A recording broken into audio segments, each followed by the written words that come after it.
की physical properties हमने पढ़ी, अब हम पढ़ेंगे केमिकल प्रॉपर्टीज मेटल्स की। ठीक है, इसमें फर्स्ट है reaction of metal with air. जो भी मेटल है वो एयर के साथ किस तरह से रिएक्शन करता है ये देखते हैं सबसे पहले।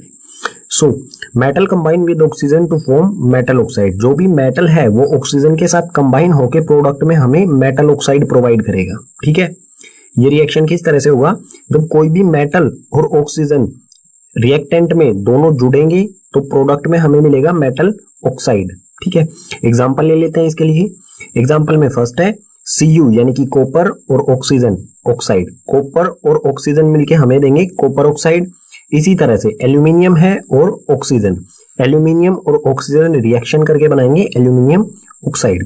कोई भी मेटल ऑक्सीजन के साथ रिएक्शन करके मेटल ऑक्साइड ही बनाएगा। ठीक है, पीछे वाले पेज पर हमने मेटल और ऑक्सीजन के रिएक्शन के बारे में पढ़ा, लेकिन सभी मेटल जो है वो ऑक्सीजन के साथ एक तरह से रिएक्शन नहीं करते हैं। सभी जो है वो अलग अलग रिएक्टिविटी शो करते हैं ऑक्सीजन के साथ। So different metal show different reactivity toward oxygen. इसमें पहला पॉइंट है Na यानी कि सोडियम एंड K यानी कि potassium. Sodium and potassium react so vigorously that they catch fire if kept in open place, so they are kept immersed in kerosene oil. Sodium और potassium जो है ये oxygen के साथ बहुत तेजी के साथ रिएक्शन करते हैं, और इतनी तेजी के साथ रिएक्शन करते हैं कि ये जब ओपन प्लेस पर इन्हें रखा जाता है, यानी कि एयर की प्रेजेंस में जब इन्हें रखा जाएगा तो ये फायर कैच कर लेते हैं। और इस फायर, इन एलिमेंट्स को फायर से बचाने के लिए इन्हें केरोसिन ऑयल में इमर्स्ड यानी कि डुबो कर रखा जाता है। ठीक है, तो सोडियम और पोटेशियम जो है ये बहुत तेजी के साथ रिएक्शन करते हैं। नेक्स्ट है इसमें surface of Mg, Al, Zn, Pb are covered with a thin layer of oxide which prevent them from further oxidation।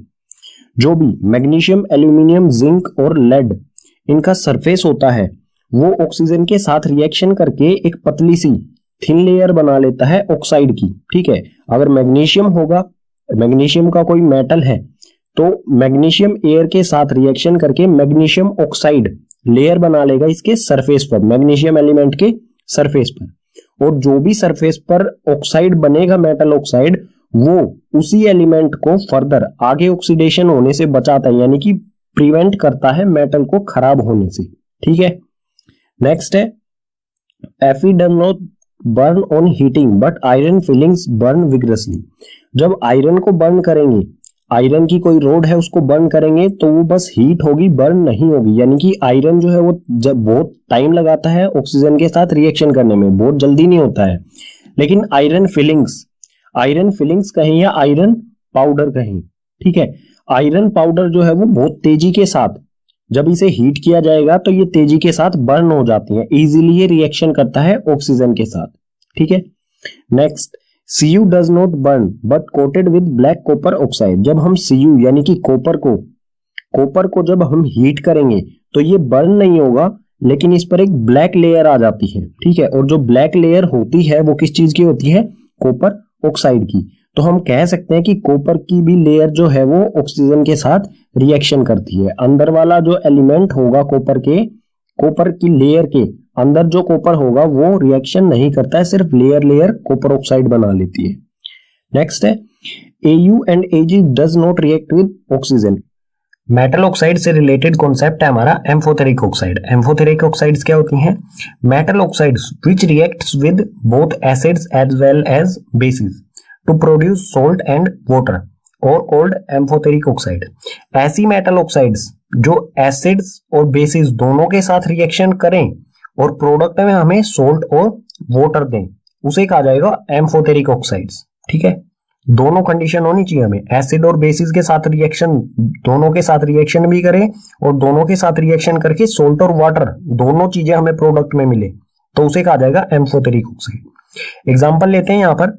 Example में है एल्यूमिनियम ऑक्साइड। एल्यूमिनियम ऑक्साइड जब एसिड यानी कि HCl के साथ रिएक्शन करेगा, ठीक है, ये मेटल ऑक्साइड और ये HCl के साथ रिएक्शन करेगा जब एसिड के साथ, तो प्रोडक्ट में हमें मिलेगा एल्यूमिनियम क्लोराइड। ये एक सोल्ट होता है, ठीक है, सोल्ट, और साथ में H2O यानी कि वाटर। सो इसने क्या किया, एसिड के साथ रिएक्शन करके हमें सोल्ट और वाटर दिया। अब चेक करते हैं बेस के साथ भी क्या हमें ये सोल्ट और वाटर ही देता है। सो यहाँ पर है एल्यूमिनियम ऑक्साइड, ये रिएक्शन कर रहा है NaOH यानी कि सोडियम हाइड्रो ऑक्साइड, जो कि एक बेस होता है। एल्यूमिनियम ऑक्साइड जब बेस के साथ रिएक्शन करके हमें प्रोडक्ट में दे रहा है सोडियम एल्यूमिनियम ऑक्साइड, ठीक है, ये भी एक सोल्ट होता है, सोल्ट, और साथ में H2O यानी कि वाटर। दोनों चीजों के साथ ये रिएक्शन कर रहा है। सबसे पहले ये एसिड और बेस दोनों के साथ रिएक्शन कर रहा है, और प्रोडक्ट में हमें सोल्ट और H2O, दोनों कंडीशन में हमें सोल्ट और H2O मिल रहा है, तो हम इसे कहेंगे एम्फोटेरिक ऑक्साइड। ठीक है, जो भी मेटल ऑक्साइड्स सोल्ट और वाटर दें और एसिड्स और बेसिस दोनों के साथ रिएक्शन करें तो उसे कहा जाएगा एम्फोटेरिक ऑक्साइड। ठीक है, यहां पर जो एल्यूमिनियम ऑक्साइड है ये है amphoteric oxide. Chemical properties of metals में नेक्स्ट है reaction of metal with water. Metal का वाटर के साथ रिएक्शन। मेटल वाटर के साथ रिएक्शन करके मेटल और वाटर दोनों रिएक्शन करेंगे और बनाएंगे मेटल ऑक्साइड या फिर मेटल हाइड्रो ऑक्साइड। ठीक है, दोनों में से कोई एक चीज बनेगी, या तो मेटल ऑक्साइड या मेटल हाइड्रो ऑक्साइड, और साथ में हाइड्रोजन गैस। ठीक है, जो हाई रिएक्टिव मेटल्स होंगे वो मेटल हाइड्रो ऑक्साइड बनाएंगे, और जो लीस्ट रिएक्टिव या मॉडरेट रिएक्टिव होंगे वो मेटल ऑक्साइड बनाएंगे। ठीक है, और अगर कोई मेटल ऑक्साइड है वो वाटर के साथ रिएक्शन करता है तो उसमें प्रोडक्ट में मिलेगा हमें मेटल हाइड्रो ऑक्साइड। कुछ एग्जांपल्स देख लेते हैं यहाँ पर। सोडियम Na यानी कि सोडियम हाई रिएक्टिव मेटल है, सो सोडियम H2O यानी कि वाटर के साथ रिएक्शन करके NaOH यानी कि सोडियम हाइड्रो ऑक्साइड और साथ में हाइड्रोजन गैस बनाएगा। ठीक है, इसी तरह से कैल्शियम, ये भी हाई रिएक्टिव मेटल है। कैल्शियम और वाटर दोनों रिएक्शन करेंगे और प्रोडक्ट में मिलेगा हमें कैल्शियम हाइड्रो ऑक्साइड और हाइड्रोजन गैस। एक और एग्जांपल देख लेते हैं। Fe, ये मॉडरेट रिएक्टिव है यानी कि ज्यादा तेजी के साथ रिएक्शन नहीं करता है। सो ये है आयरन। Fe जो होता है वो होता है आयरन, फेरिक भी कहा जाता है इसे।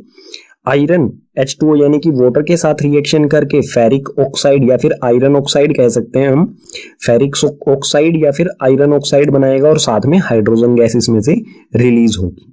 ठीक है, पीछे वाले पेज पर हमने मेटल और वाटर के रिएक्शन के बारे में पढ़ा, लेकिन अलग अलग मेटल्स जो हैं वो वाटर की अलग अलग फॉर्म के साथ रिएक्शन करते हैं। इस पेज पर यही पढ़ेंगे। सो यहाँ पर है different metals react with different forms of water. अलग अलग मेटल्स जो होते हैं वो वाटर की अलग अलग फॉर्म के साथ रिएक्शन करते हैं।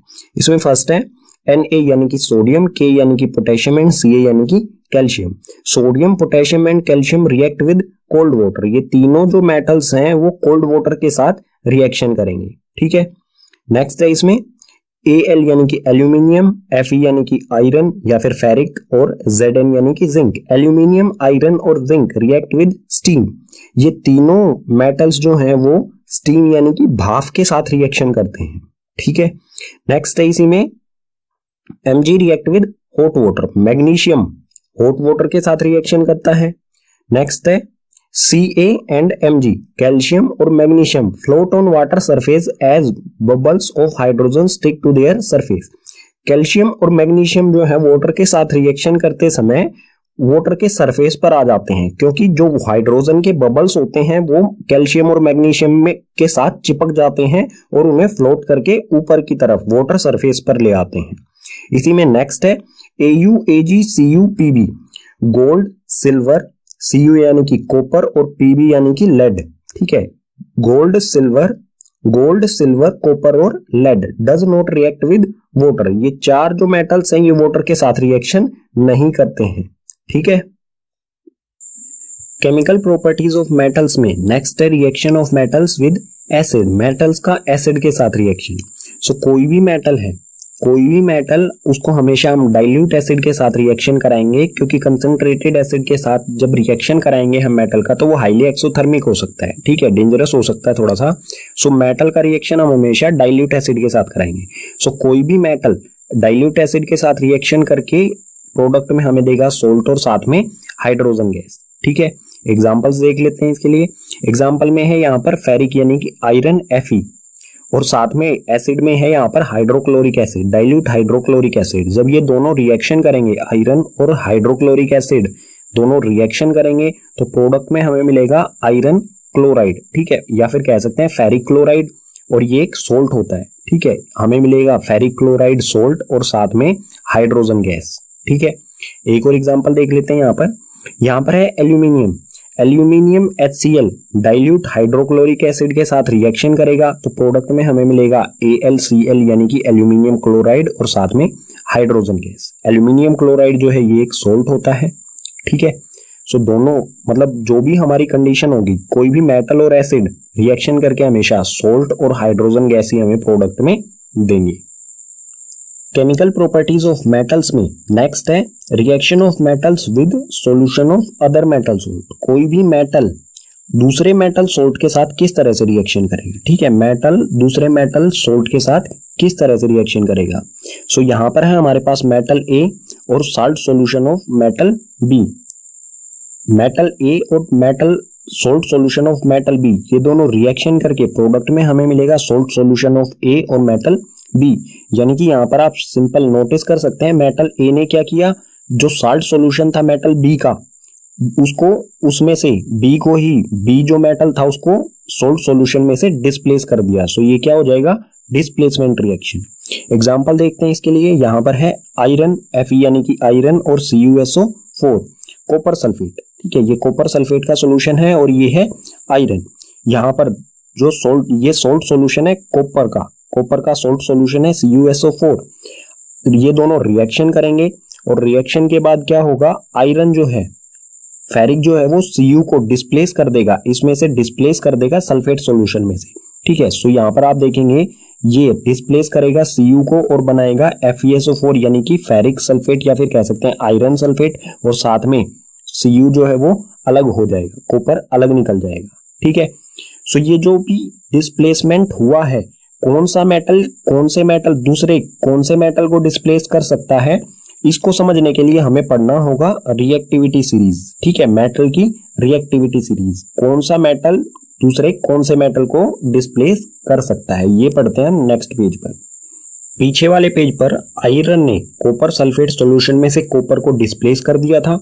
क्यों कर दिया था, क्योंकि आयरन हाई रिएक्टिव मेटल होता है और कॉपर लो रिएक्टिव मेटल होता है। तो हमेशा high reactive metal low reactive metal को डिस्प्लेस कर देता है उसी के सोल्ट सॉल्यूशन में से, ठीक है।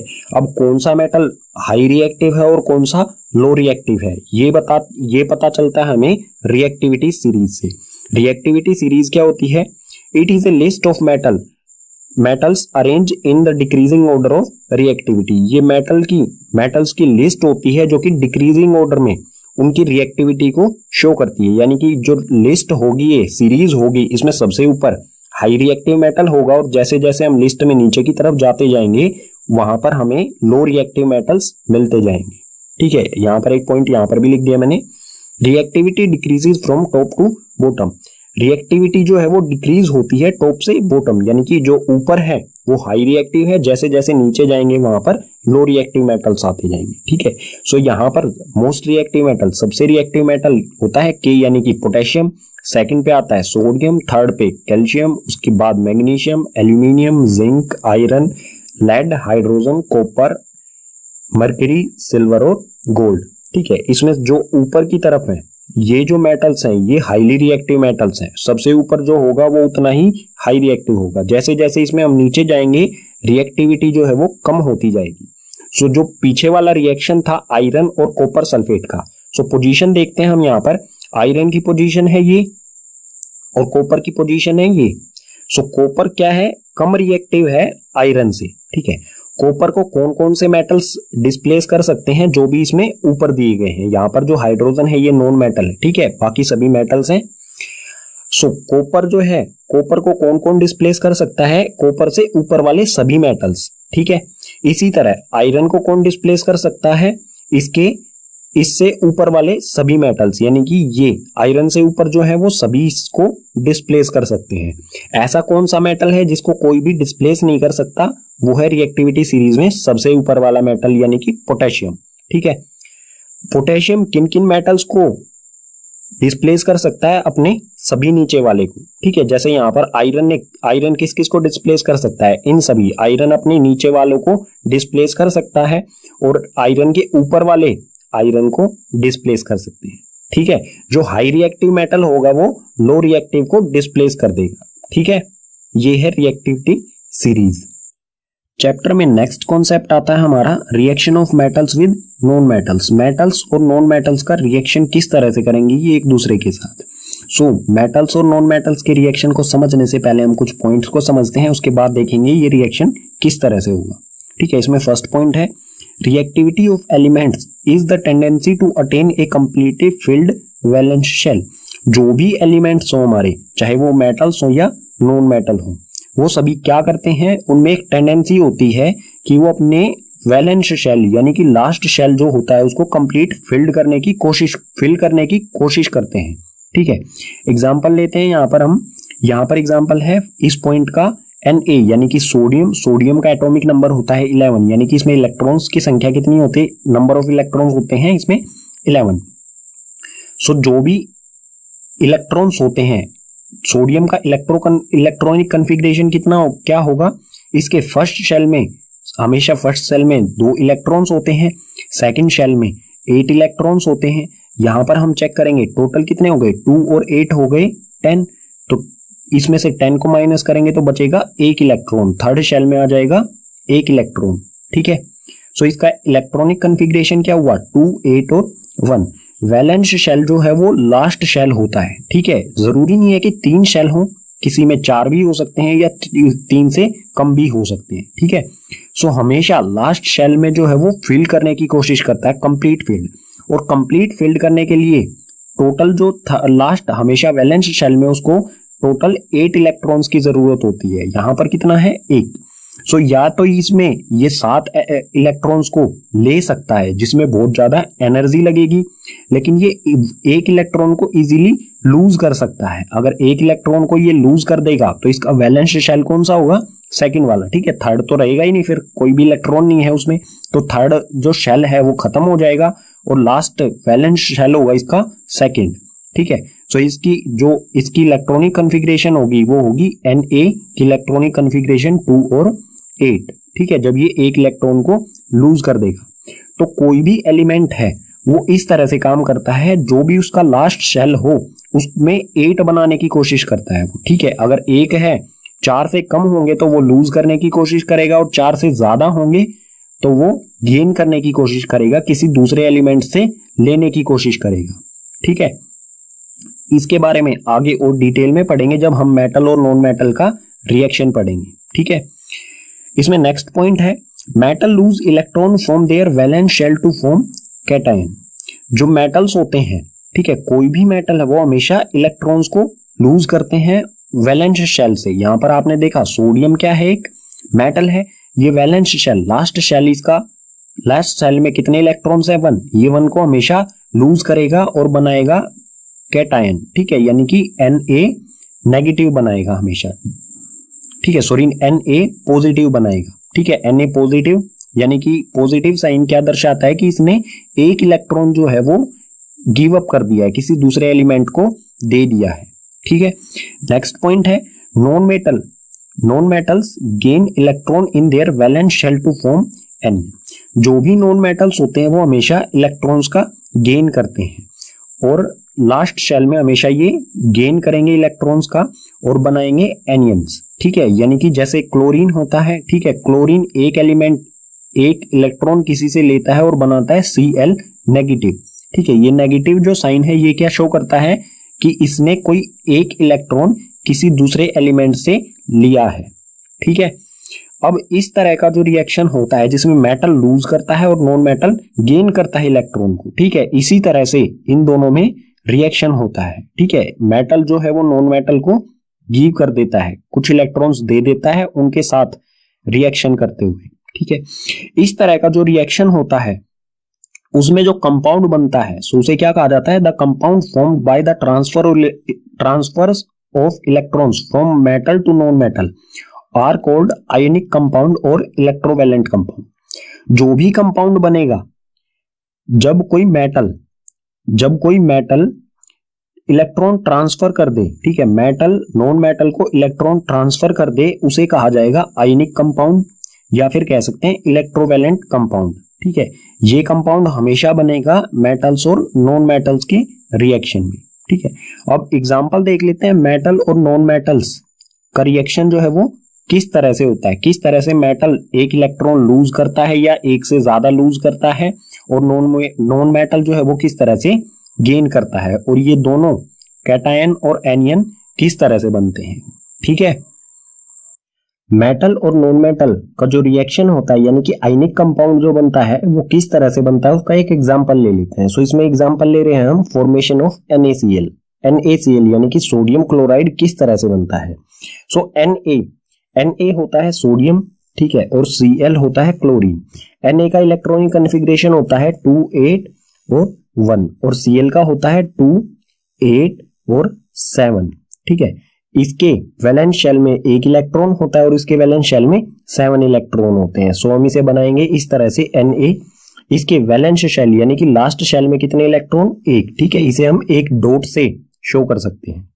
और इसी तरह क्लोरीन के वैलेंस शेल में कितने इलेक्ट्रॉन्स, 7। सो इसे हम क्रॉस से शो करेंगे 1 2 3 4 5 6 एंड 7। ये हो गए क्लोरीन के इलेक्ट्रॉन्स और ये हो गया एक सोडियम का इलेक्ट्रॉन।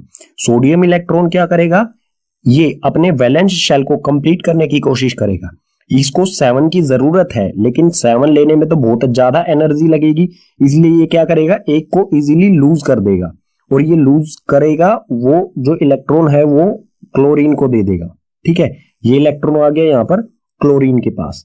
जो भी ये इलेक्ट्रॉन देगा, देने वाला हमेशा क्या होता है, पॉजिटिव होगा, और लेने वाला हो जाएगा नेगेटिव। ठीक है, और ये बनाएगा यहाँ पर NaCl। ठीक है, इसको अगर हम इक्वेशन की फॉर्म में लिखेंगे तो किस तरह से लिखेंगे, ये है सोडियम, ये Na पॉजिटिव, इसके इलेक्ट्रॉनिक कॉन्फ़िगरेशन है 2 8 1। एक इलेक्ट्रॉन ये लूज कर दिया, इसने यहां से एक इलेक्ट्रॉन लूज किया, पॉजिटिव चार्ज आ गया इस पर, और ये बचा यहाँ पर 2 8 और एक इलेक्ट्रॉन यहाँ पर आ गया अलग से। ठीक है, जो इलेक्ट्रॉन होगा अलग से निकला वो होगा नेगेटिव चार्ज। ठीक है, एक इलेक्ट्रॉन आ गया। अब ये जो एक इलेक्ट्रॉन है ये कहां पर जाएगा, ये जाएगा क्लोरीन के पास। यहाँ पर है क्लोरीन, इसका इलेक्ट्रॉनिक कॉन्फ़िगरेशन 2 8 7, और इसमें एक इलेक्ट्रॉन प्लस कर देंगे, ये वाला नेगेटिव इलेक्ट्रॉन इसमें प्लस कर देंगे तो ये बन जाएगा क्लोरीन नेगेटिव। ठीक है, इसका इलेक्ट्रॉनिक कॉन्फ़िगरेशन हो जाएगा 2 8 8। ठीक है, और इस पर चार्ज क्या होगा, नेगेटिव, क्योंकि इसने एक इलेक्ट्रॉन कहां से लिया है, किसी से। जो भी किसी से लेगा तो उसका नेगेटिव चार्ज, जो किसी को इलेक्ट्रॉन देगा उस पर पॉजिटिव चार्ज। ठीक है, एक और एग्जांपल देख लेते हैं मेटल और नॉन मेटल के रिएक्शन में। AlCl2 यानी कि एल्यूमिनियम क्लोराइड किस तरह से बनता है। सो एल्यूमिनियम जो होता है उसका इलेक्ट्रॉनिक कॉन्फ़िगरेशन होता है 2 8 2। ठीक है, यानी कि इसका एटॉमिक नंबर क्या होता है, 12। ठीक है, और क्लोरीन का हम पहले ही पता है हमें 2 8 और 7। सो क्या होगा इसमें, एल्यूमिनियम के वैलेंस शेल में कितने इलेक्ट्रॉन है, 2। सो ये बनाएंगे हम एल्यूमिनियम, इसके वैलेंस शेल में ये 2 इलेक्ट्रॉन्स, ये डॉट जो बनाए ये हो गए 2 इलेक्ट्रॉन्स। इसी तरह क्लोरीन के वैलेंस शेल में 7 इलेक्ट्रॉन्स जो हम क्रॉस से शो कर रहे हैं। ठीक है, सो ये हो गए 7 इलेक्ट्रॉन्स क्लोरीन के। अब जो एल्यूमिनियम है ये एक इलेक्ट्रॉन तो क्लोरीन को दे देगा। अब क्लोरीन का इलेक्ट्रॉनिक कॉन्फ़िगरेशन तो हो गया पूरा, 8 इसमें पूरे हो गए, लेकिन अभी भी इसके पास एक इलेक्ट्रॉन बचा, तो ये क्या करेगा, एक और क्लोरीन होगा उसको दे देगा। ठीक है, यानी कि एल्यूमिनियम जो है वो 2 क्लोरीन के साथ रिएक्शन करेगा। ये दूसरा क्लोरीन जो एक इलेक्ट्रॉन है ये इसको दे देगा। ठीक है, सो ये हो जाएगा, इस पर चार्ज हो जाएगा, जब ये 2 इलेक्ट्रॉन्स को दे देगा तो हो जाएगा 2 पॉजिटिव, और क्लोरीन एक नेगेटिव चार्ज इस पर और एक इस पर। इसे इक्वेशन की फॉर्म में हम इस तरह से लिख सकते हैं, यहाँ पर ये लाइन लगा देता हूं मैं, इस तरह से लिख सकते हैं, एल्यूमिनियम 2 इलेक्ट्रॉन ये लूज करेगा। ठीक है, इसका कॉन्फ़िगरेशन क्या है, 2 8 और 2। यहाँ पर ये 2 इलेक्ट्रॉन लूज करने के बाद हो जाएगा 2 और 8, और 2 इलेक्ट्रॉन यहाँ पर आ जाएंगे। ठीक है, ये आगे 2 इलेक्ट्रॉन अलग से। अब क्लोरीन क्या करेगा, क्लोरीन एक इलेक्ट्रॉन के साथ रिएक्शन करेगा, एक क्लोरीन एक इलेक्ट्रॉन के साथ। सो क्लोरीन है ये 2 8 7, एक इलेक्ट्रॉन इसमें जोड़ देंगे तो ये हो जाएगा Cl 2 8 और 8, इस पर हो जाएगा नेगेटिव चार्ज, और ये ऐसे ऐसे 2 क्लोरीन जाके एल्यूमिनियम के साथ रिएक्शन करेंगे। ठीक है, मेटल और नॉन मेटल के रिएक्शन से जो भी हमारा आयनिक कंपाउंड होता है उसकी कुछ प्रॉपर्टीज देखते हैं। So properties of ionic compounds, इसमें पहले है physical nature of ionic compound, ये कैसे होते हैं? They are solid and hard, generally brittle.